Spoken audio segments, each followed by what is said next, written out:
예수를 믿는 사람과 믿지 않는 사람, 무엇이 다른가요? 믿음의 차이가 삶과 생활의 전반에 어떤 차이를 만들어 낼까요? 만약 우리가 예수를 믿는 가정에서 자란다면 적어도 믿지 않는 가정과 좀 더 다른 차이를 배우며 자라지 않겠습니까? 여러분은 자녀들을 교육하는 방식에 믿지 않는 이웃들과 어떤 차이를 가지고 계신가요?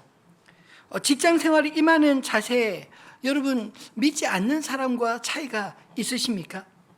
무엇보다 내 안에 그런 차이를 알고 또 나를 아는 사람들이 또 그렇게 인정하고 계신가요? 혹시 우리 주변에 예수를 믿는 사람이나 믿지 않는 사람이나 별반 다를 게 없다, 이런 이야기를 종종 듣지는 않으시나요? 오늘 우리가 읽은 본문의 말씀은 대단히 충격적인 말씀입니다. 왜냐하면 예수님께서 내 원수를 사랑하라 이렇게 말씀하셨기 때문입니다. 여러분, 내 이웃을 사랑하라, 이 말씀 우리가 너무 익숙하게 잘 아는 말씀이 아닌가요? 그런데 오늘 본문의 말씀은 내 이웃을 사랑하라 라는 말씀이 아니라 분명 내 원수를 사랑하라 이렇게 말씀하십니다. 이웃을 사랑하는 말은 우리가 너무나 당연하게 알고 있지만 여러분, 원수도 따지고 보면 우리의 이웃이다, 이런 생각에 동의하시나요? 원수를 사랑하라며 주신 이어지는 말씀들을 읽어보면 우리의 상식으로 도무지 이해할 수 없는 아주 어려운 본문입니다. 그러니 설교 준비하는 저는 얼마나 힘들었겠습니까? 그럼에도 불구하고 이 말씀을 주님께서 주신 이유가 있습니다. 우리가 하나님의 자녀라고 말을 한다면 적어도 하나님의 자녀다운 삶의 모습이 있어야 하지 않을까요? 오늘 예수님은 이 말씀을 누구에게 하고 계십니까? 단지 선언적으로 지키지 않아도 될 말씀을, 이 말씀은 지키지 않아도 되지만 그래도 알고는 있어야 된다, 이런 의미에서 말씀하시는 걸까요? 오늘 본문의 말씀은 사실 주님의 길을 가려는 제자들의 핵심으로 주신 말씀이라고 저는 믿습니다. 27절에 그러나 너희 듣는 자에게 내가 이르노니 이렇게 시작합니다. 바로 앞에 어떤 말씀을 하셨나요? 지난주에 우리가 나누었던 말씀 기억하십니까? 사복과 사화에 대한 이야기를 나누었습니다. 가난한 자, 줄인 자, 우는 자, 예수님 때문에 핍박받는 자는 복이 있나니 라고 말씀하시고, 부유한 자, 지금 배부른 자, 지금 웃는 자, 모든 사람들에게 칭찬받는 자는 화가 있을진저 라는 말씀을 하셨습니다. 그리고 그 이유를 맨 마지막에 그들의 조상들이 선지자들과 혹은 거짓 선지자들에게 이와 같이 하였다라고 말씀하십니다. 선지자들의 길은 사람들을 의식하기보다 하나님을 더 의식하였기에 오히려 사람들에게 외면을 당했지만, 거짓 선지자들은 입으로는 하나님을 말하지만 하나님보다 사람들을 의식하며 사람들이 듣고 싶은 말을 하기 때문에 사람들에게 칭찬받을지 몰라도 하나님 앞에서는 화가 있을 것이다, 그렇게 경고하신 말씀입니다. 오늘 본문은 그와 같은 맥락에서 사람들이 듣고 싶은 이야기를 예수님이 하신 것이 아니라 하나님이 우리에게 들려주시고 싶은 그런 말씀인 줄 믿습니다. 오늘 이 말씀이 주님의 말씀으로 우리의 심령 속에 온전히 새겨질 수 있게 되기를 소망합니다. 예수님은 이 말씀을 하나님의 아들이 되기 위한 중요한 계명으로 주셨습니다. 그래서 하나님의 자녀가 되는 삶, 이런 제목을 붙여보았는데, 적어도 하나님의 자녀라면 우리 안에 분명히 드러나는 표징이 있어야 하지 않을까요? 하나님의 자녀들은 어떻게 살아야 합니까?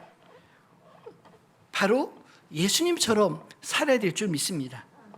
예수님은 오늘 들려주신 이 말씀을 하셨을 뿐만 아니라 실제로 그렇게 살아내셨습니다. 그리고 주님을 따르는 하나님의 아들, 딸들에게, 주님의 제자들에게 주님이 그렇게 사신 것처럼 나를 따라오너라, 나와 함께 그렇게 살아가자라고 초청하시는 말씀입니다. 그런 의미에서 오늘 이 말씀이 저와 여러분에게 주님의 하나님 나라로의 초청의 말씀으로 들려지게 되기를 소망합니다. 하나님의 자녀가 되려면 어떻게 살아야 하나요? 첫 번째로 원수와도 더불어 사는 삶을 배워야 하지 않겠습니까? 원수는 어떤 사람을 가리키나요? 오늘 본문의 표현을 빌 것 같으면 나를 미워하고 저주하고 모욕하고 뺨을 치고 겉옷을 빼앗는 그런 종류의 사람들입니다. 나와 전혀 상관없는 저 북한의 사람이 아니라 혹은 러시아에 전쟁이 일어나는 그 전쟁터의 군인이 아니라 나에게 직접 피해를 입힌 뿐만 아니라 자주 볼 수밖에 없는 그런 원수, 우리 흔히 말로 이 왼수라고 하는 왼수를 사랑하라니. 그래서 이 말씀은 들으면 들을수록 정말 어렵고 맥이 빠질 수밖에 없는 말씀이지 않나요? 아니, 주님은 하셨지만 그러나 우리가 다 예수님이지는 않지 않나요? 그런데 뒤이어 32절로 34절 말씀을 가만히 묵상해 보면 묘하게 설득력 있게 들립니다. 죄인들도 사랑하는 자를 사랑하느니라. 비록 악한 자라 할지라도 자기를 사랑하는 자, 자기를 칭찬하는 자, 그들을 사랑하고 칭찬하고 덕을 끼치며 산다는 것입니다. 즉 원수나 죄인들도 누군가에게는 좋은 이웃일 수 있고 그들 역시 누군가에게는 칭찬을 베풀고 또 친절을 베풀 수 있다는 것이죠. 그렇다면 그런 왼수들과 나와 삶에 무슨 차이가 있느냐?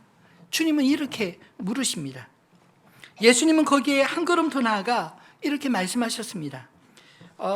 오늘 이 본문과 동일한 병행구인 마태복음 5장 20절 말씀에 보면 내가 너에게 이르노니 너희 의가 서기관과 바리새인보다 더 낫지 못하면 결코 천국에 들어가지 못하리라. 이렇게 말씀하십니다. 여러분, 바리새인과 서기관들이 어떤 사람들인가요? 율법대로 살려고 굉장히 열심을 내었던 사람들이 아닌가요? 그럼에도 불구하고 그들의 의보다 너희의 의가 더 낫지 못하면 결코 천국에 들어가지 못한다니, 이 또한 무슨 말인가요? 사실 예수님은 당시의 율법에서 가르치는 사랑에 대한 정의를 완전히 뒤엎으셨습니다. 그 당시의 서기관들과 바리새인들의 의 혹은 사랑에 대한 개념들은 율법 아래에 철저히 가두어 두었습니다. 그 결과 그들은 율법의 울타리 안에 들어오지 못하는 사람들은 이웃 취급하지도 않고 경멸하며 그들과 교제 자체도 단절해 버렸습니다. 율법이 지배하는 신정사회를 꿈꾸었던 그들은 정말 의로웠을까요? 하나님의 말씀처럼 이웃 사랑에 정말 열심을 내었을까요? 그렇지 않았습니다. 오히려 율법을 교묘하게 이용해서 사람들을 지배하는 데 이용했을 뿐 실제로 율법이 가르치는 하나님의 사랑, 이웃의 사랑에 정신을 잃어버리고 말았습니다. 하나님의 율법을 전면에 내세웠지만 그 속에는 사실 종교적 탐욕과 권력에 취해 있었던 그들의 모습을 주님은 안타까이 보시며 주님의 십자가 지시기 바로 직전에 들려주셨던 포도원 농부의 비유, 즉 그들의 반역으로 묘사하셨습니다. 하나님의 것을 자신의 것인 양 탈취하고 그의 종들과 심지어 아들의 목숨까지 취하여 포도원을 자기들의 것으로 만들려 했던 악한 포도원의 농부들과 당시 종교인들의 모습이 너무나 닮아 있었기 때문이죠. 그러므로 예수님은 그들의 잘못된 가르침으로 당연히 이웃이 되어야 할 사람들을 원수로 만들어버린 그들의 잘못된 가르침을 고쳐서 말씀하고 계신 것입니다. 그렇다면 정말 우리가 원수를 사랑하는 건 불가능한 일일까요? 엄밀하게 말하면 하나님과 우리와의 관계는 절대적입니다. 그러나 우리 자신과 타인의 모든 관계는 상대적이지 않나요? 내가 어떻게 하느냐에 따라서 친구가 될 수도 있고 적이 될 수도 있지 않나요? 혹은 내 감정에 따라, 내 기분에 따라, 혹은 상대방의 감정과 기분에 따라 그렇게 서로 친구가 되기도 하고 왼수가 되기도 하지 않나요? 심지어 사랑해서 결혼한 한 가족에 된 부부관계도 왼수가 있지 않습니까? 사랑했지만 그러나 조금 마음이 상하면 그렇게 꼴도 보기 싫은 게 우리들의 마음이 아닌가요? 여러분, 예수님은 32절로 34절 말씀에 그런 우리의 연약함을 이렇게 지적하셨습니다. 같이 읽어볼까요? 너희가 만일 너희를 사랑하는 자만을 사랑하면 칭찬받을 것이 무엇이냐? 죄인들도 사랑하는 자를 사랑하느니라. 너희가 만일 선대하는 자만을 선대하면 칭찬받을 것이 무엇이냐? 죄인들도 이렇게 하느니라. 너희가 받기를 바라고 사람들에게 꾸어주면 칭찬받을 것이 무엇이냐? 죄인들도 그만큼 받고자 하여 죄인에게 꾸어주느니라. 아멘. 여기서 죄인이라 표현한 것은 실제적으로 범죄자들을 가르치는 말입니다. 누가 보아도 비난받아 마땅한 범죄자조차 누군가를 사랑하고 누군가에게 칭찬받기도 하고 또 누군가 자기와 같은 자에게 꾸어주기도 한다는 것이죠. 즉 예수님이 말씀하시고자 하는 것은 너희가 말하는 죄인들 혹은 원수들과 너희는 근본적으로 무엇이 다르냐? 이렇게 묻고 계신 것입니다. 예수께서 원수를 사랑하라고 하신 것은 두 가지 중요한 이유가 있습니다. 첫째로는 우리가 원수를 갚으려다 오히려 악에 빠질까 주님이 염려하시기 때문입니다. 여러분, 원수와 악인의 차이는 무엇일까요? 원수는 서로의 입장 차이에서 발생하기 때문에 상대적이지 않나요? 그러나 악인은 입장과 상관없이 악한 자를 지칭하기 때문에 절대적입니다. 원수를 사랑하라는 말씀은 내가 원수를 갚으려다 또 다른 원한을 만드는 것을 주님이 허락지 않으시고 오히려 너에게 원수를 사랑함으로 그 질긴 원한의 사슬을 끊어내라 이렇게 촉구하고 계신 게 아닌가요? 로마서 12장 19절은 이렇게 말씀하십니다. 같이 읽어볼까요? 내 사랑하는 자들아 너희가 친히 원수를 갚지 말고 하나님의 진노하심에 맡기라. 기록되었으되 원수 갚는 것이 내게 있으니 내가 갚으리라고 주께서 말씀하시니라. 아멘. 원수 갚는 것은 하나님께 속한 일입니다. 성경은 원수를 갚지 말고 오히려 하나님의 진노하심에 맡기고 원수에 대하여 오히려 사랑하고 그를 위하여 기도하라 이렇게 말씀하십니다. 그래서 우리가 사랑하고 우리가 그를 위하여 기도할 때 하나님께서 그의 마음을 돌이켜 원수가 친구가 될 수도 있다는 것이죠. 만약 우리가 사랑하고 그렇게 기도하고 기다려줌에도 불구하고 돌이키지 않으면 하나님께서 그 원수를 갚으시겠다 이런 뜻 아닌가요? 둘째 이유는 하나님의 자녀들인 우리가 본질적으로 원수라 지칭하는 그들과 무언가 다를 바가 있어야 되지 않나요? 35절로 36절은 우리가 원수를 사랑해야 될 이유를 주님은 이렇게 말씀하십니다. 오직 너희는 원수를 사랑하고 선대하며 아무것도 바라지 말고 꾸어주라. 그리하면 너희 상이 클 것이요 또 지극히 높으신 이의 아들이 되리니 그는 은혜를 모르는 자와 악한 자에게도 인자하시니라. 너희 아버지의 자비로우심과 같이 너희도 자비로운 자가 되라. 여러분, 원수를 사랑하는 자, 그를 향해서 주님은 뭐라고 말씀하십니까? 지극히 높으신 이의 아들, 너희 아버지라고 말씀하고 있지 않나요? 본문과 병행구인 마태복음 말씀에는 또 이렇게 표현하고 있습니다. 마태복음 5장 43절로 48절 말씀을 같이 읽어볼까요? 또 내 이웃을 사랑하고 내 원수를 미워하라 하였다는 것을 너희가 들었으나 나는 너희에게 이르노니 너희 원수를 사랑하며 너희를 박해하는 자를 위하여 기도하라. 이같이 한즉 하늘에 계신 너희 아버지의 아들이 되리니 이는 하나님이 그 해를 악인과 선인에게 비추시며 비를 의로운 자와 불의한 자에게 내려주심이라. 너희가 너희를 사랑하는 자를 사랑하면 있으려 세리도 이같이 아니하느냐. 또 너희가 너희 형제에게만 무난한 남보다 더하는 것이 무엇이냐. 이같이 아니하느냐. 그러므로 하늘에 계신 너희 아버지의 온전하심과 같이 너희도 온전하라. 아멘. 여기도 분명히 말씀하시기를 우리에게는 하늘에 계신 아버지가 계시고 우리는 그분의 아들들이다, 이렇게 말하고 있지 않나요? 이것이 우리가 이 세대 사람들과 분명하게 차이나는, 다르게 살아야 되는 이유라고 믿습니다. 그 하나님은 어떤 분이신가요? 그 해와 그 비를 악인과 선인에게, 의로운 자와 불의한 자에게 동일하게 내리시는 분이시다 라고 말씀하십니다. 여러분, 하나님의 자녀들과 세상 사람들 사이에 차이가 있어야 하지 않을까요? 그런데 안타깝게도 믿는 자의 삶에 그 차이를 만들어내지 못해서, 아니 그런 차이를 세상이 보지 못해서 오늘 우리가 살아가는 이 세상에 이 모양 이 꼴이 된 것은 아닌가요?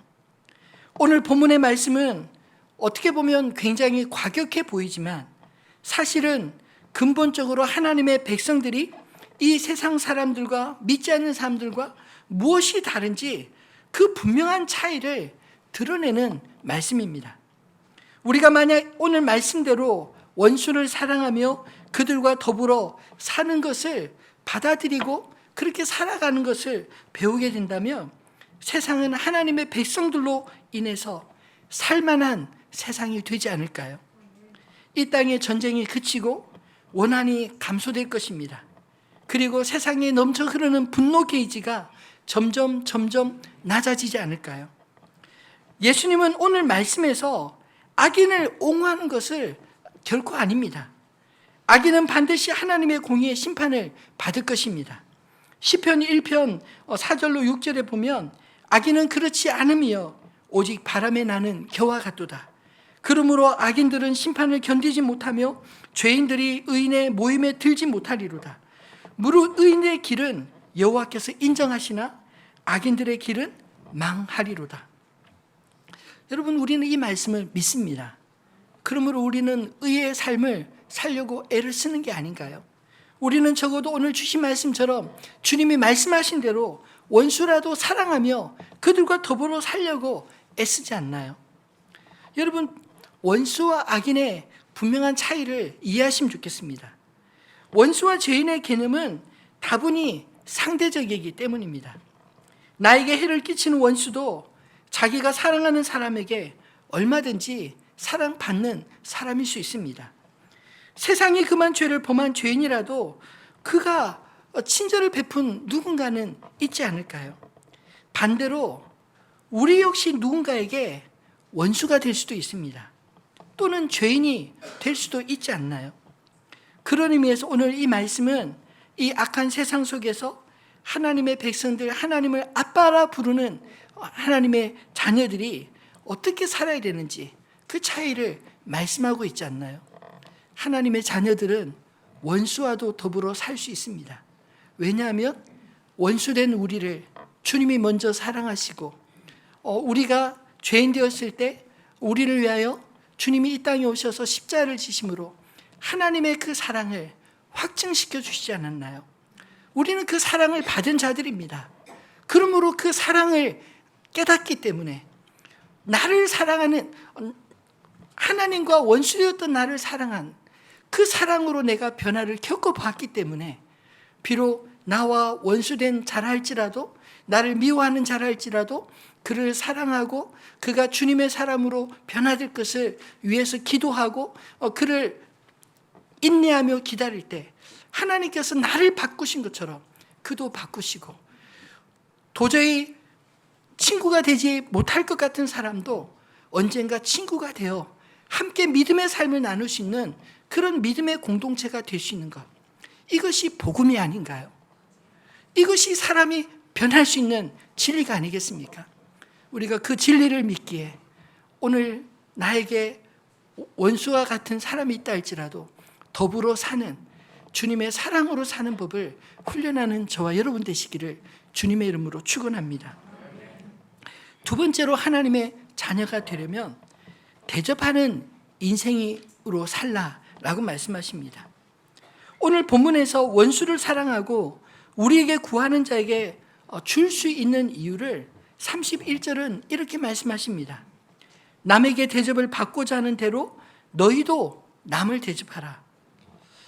본문과 같은 말씀이 마태복음에는 이렇게 쓰였습니다. 마태복음 7장 12절에 그러므로 무엇이든지 남에게 대접을 받고자 하는 대로 너희도 남을 대접하라. 이것이 율법이요 선지자니라. 이것이 율법이요 선지자니라 덧붙여진 이 한마디에 이 말씀이 예수님의 성경의 핵심을 강조한 말씀이다. 그렇게 신학자들은 보아서 이 말씀의 제목을 황금률이라고 붙였습니다. 다른 종교에도 비슷한 내용들이 있지만 대부분은 부정적인 문장으로 표현되어 가르칩니다. 예를 들면 공자는 너 자신에게 일어나기 원치 않는 것은 다른 이에게도 하지 마라. 우리도 공자의 영향을 참 많이 받지 않았습니까? 그래서 남이 싫어하는 것 잘 안 하려고 합니다. 그것을 미덕으로 알고 있습니다. 유명한 랍비인 힐렐도 자신이 한 발로 서 있는 동안 전체 율법을 가르쳐 달라라는 한 이방인의 도전 앞에 다른 사람들이 당신을 화나게 하여 어려움을 겪는다면 그것이 무엇이든지 다른 사람들에게 똑같은 일을 하지 마시오. 이것이 전체 율법입니다. 이렇게 대답했다고 합니다. 근데 여러분, 오늘 예수님께서 말씀하신 것처럼 남에게 대접을 받고자 하는 대로 너희도 남을 대접하라. 이 말씀의 차이가 느껴지시나요? 예수님의 이 황금률은 소극적이지 않습니다. 그저 남에게 피해를 주지 마라 하는 정도가 아니라 오히려 적극적으로 사랑하라 라는 말씀입니다. 다른 사람들에게 악을 행하지 않는 일이 신사적일 수는 있지만 실제로 선을 행하기 위해서는 주도적인 되는 것은 어려운 일이 아닌가요? 우리는 죄를 피함으로써 소극적으로 율법을 지킬 수는 있지만 적극적으로 율법을 지키기 위해서 남이 행동하기 기다리기보다 먼저 행동해야 합니다. 예를 들면 내가 목마르면 다른 사람들도 목마르지 않을까요? 그래서 나만 물을 마실 게 아니라 다른 사람들 물도 함께 떠줘야 합니다. 제가 우리 아이들을 그렇게 요즘 가르치고 있습니다. 아니 장가 갈 때가 다 됐는데도 물을 꼭 자기 물만 떠와서 마셔요. 그래서 제가 이리 와, 내 것도 떠와, 꼭 부탁을 합니다. 부탁이 명령조로. 왜냐하면 아빠도 못 말라. 너 앞으로 결혼해서 살 때 그거 배워야 돼.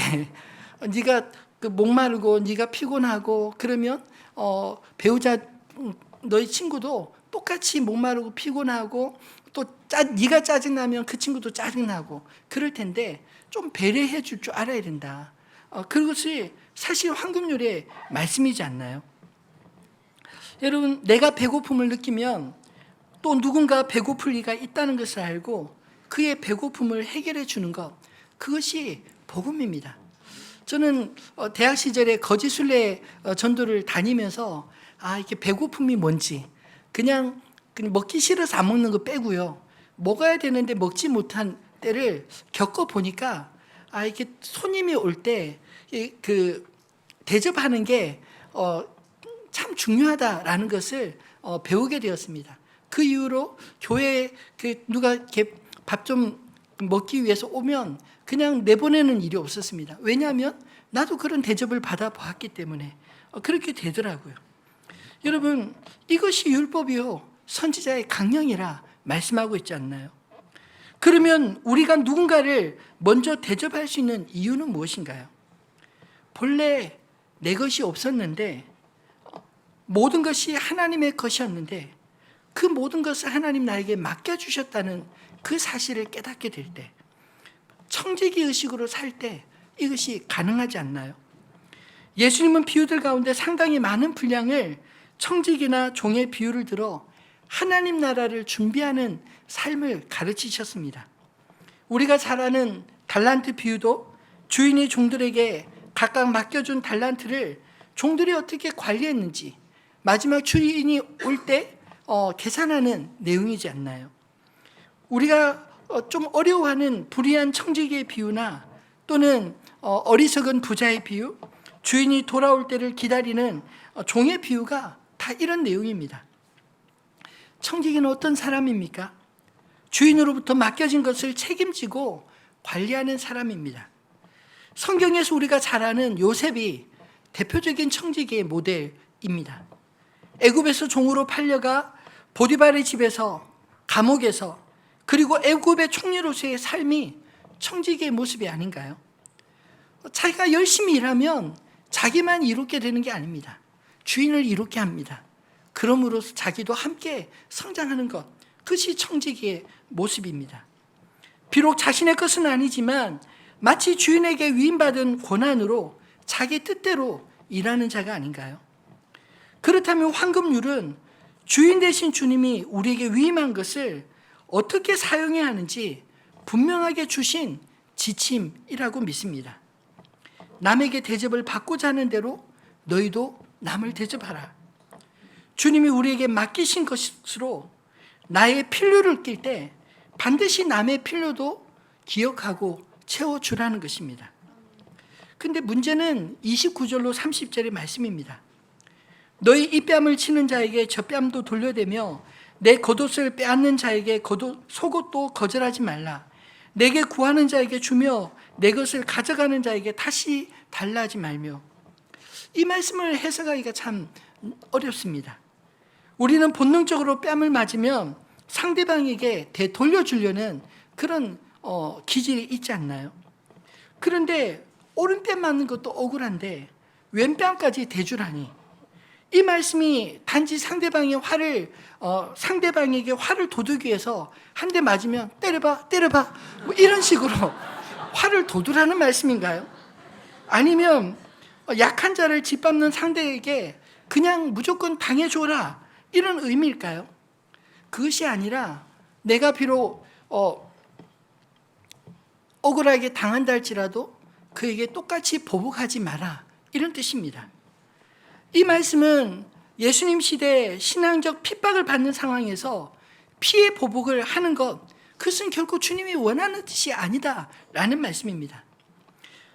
또 겉옷과 속옷에 대한 말씀도 누군가 겉옷을 빼앗는 자에게 속옷까지 내주라는 말씀은 누군가 겉옷을 훔쳐야 할 정도로 어려운 상황이라면 그 사람에게 속옷도 필요하지 않느냐, 그 말씀으로 나의 빼앗기는 괴로움만 생각하지 말고 상대방의 필요도 함께 헤아려 주라 이런 말씀입니다.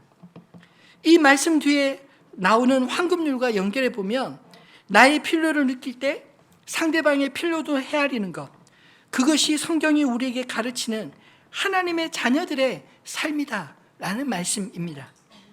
이런 태도는 오로지 자기밖에 모르는 세상을 완전히 혼란에 빠뜨리는 그런 삶의 태도가 아닌가요?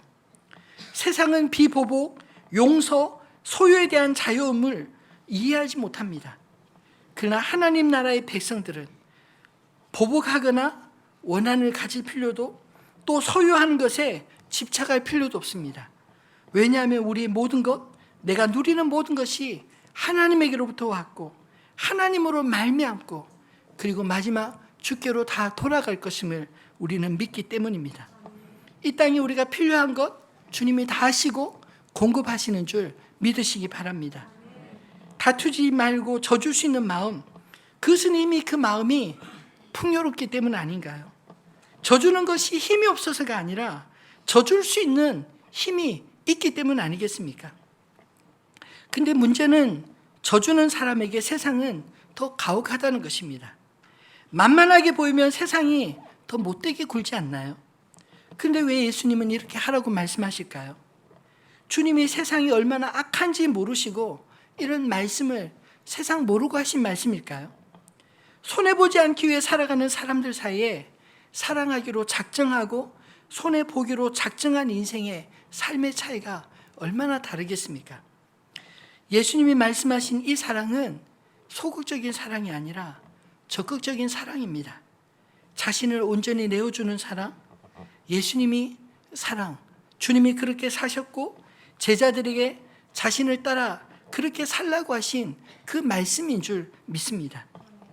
여러분, 내가 받을 대접을 먼저 남에게 대접할 수 있는 이유는 우리가 이미 하나님께로부터 대접받은 인생이기 때문 아닌가요? 또한 우리 역시 누군가의 대접을 필요로 하는 존재이기 때문이 아니겠습니까? 하나님은 우리에게 주시지 않는 것을 너희가 주라 말씀하시지 않습니다. 또한 하나님의 것임을 믿고 주는 삶에는 반드시 주님의 공급하심을 약속하고 계십니다. 38절 마지막 절을 함께 다시 읽어볼까요? 주라 그리하면 너에게 줄 것이니 곧 후이되어 누르고 흔들어 넘치도록 하여 너에게 안겨주리라. 너희가 헤아리는 그 헤아림으로 너희도 헤아림을 도로 받을 것이니라. 아멘. 여러분은 하나님께 어떤 것을 받기 원하십니까? 대접이신가요? 아니면 헤아림이신가요? 우리가 하나님을 믿음으로 우리의 인생에서 뿌린 것들 주께로부터 돌려받을 줄 믿으시기 바랍니다. 우리는 하나님의 무한한 은혜로 사는 법을 배운 자들이기에 우리가 주는 인생은 손해보는 인생이 아니라 남기는 인생임을 믿습니다. 인생을 마치 씨를 뿌리고 거두는 것이라면 여러분 어떤 씨를 뿌리시겠나요? 우리는 거둘 것을 생각하지 않고 마구잡이로 살아가고 있지는 않습니까? 남을 판단하고 정죄하면 나도 사람들에게 그런 판단과 헤아림을 받게 될 것이라 말씀하십니다. 반대로 하나님께 받은 것들 나누어 주며 살면 하나님께서 공급해 주시는 더욱 큰 은혜를 경험하게 살 줄을 믿으시기 바랍니다. 하나님의 이름으로 열심히 대접하며 살다 하나님께 대접받는 그런 저와 여러분 되시기를 주님의 이름으로 축원합니다. 말씀을 맺겠습니다.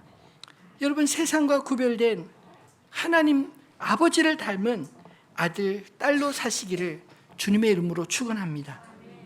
하나님 닮은 자녀로 사는 삶이 여러분 행복하지 않으신가요?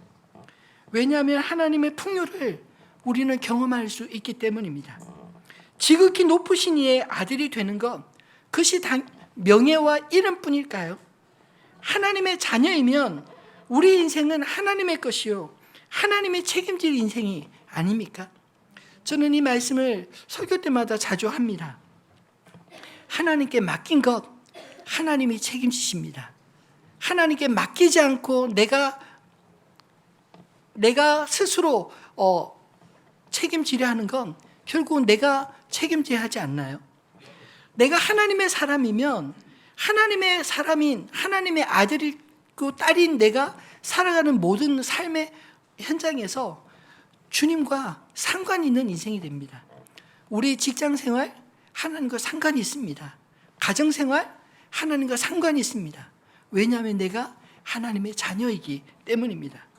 그러므로 하나님의 자녀답게 사시기를 주님의 이름으로 축원합니다. 원수라도 더불어 살아가고 대접하는 인생으로 살아가게 될 때 우리의 삶에 어떤 변화들이 우리 주변에 어떤 변화들이 일어날까요? 예수님이 그렇게 사셨던 것처럼 이 땅 곳곳에 주님의 흔적들이 우리를 통해 새겨지게 될 줄 믿습니다. 우리 안에 임한 하나님의 나라가 내 작은 인생에만 머물지 않고 내가 발로 밟고 다니는 모든 곳에서 나의 삶의 현장 곳곳에서 하나님의 나라가 우리를 통해 이 땅에 드러나게 될 줄로 믿습니다. 하나님을 닮은 자녀로 차이 나는 그런 인생 사시기를 주님의 이름으로 축원합니다. 하나님의 자녀로서의 특권만 챙기고 당연한 의무는 저버리는 그런 삶을 살지 마시기 바랍니다. 우리의 삶이 하나님 닮은 자녀다운 삶으로 세상에 드러날 때 이 세상은 좀 더 살기 좋은 그런 나라가 되지 않을까요? 주님을 온전히 신뢰함으로 믿음으로 원수라도 더불어 살고 주님의 이름으로 대접하는 인생으로 살아 이 땅에 거룩한 하나님 나라 이루며 살아가는 저와 여러분 되시기를 우리 주님의 이름으로 축원합니다.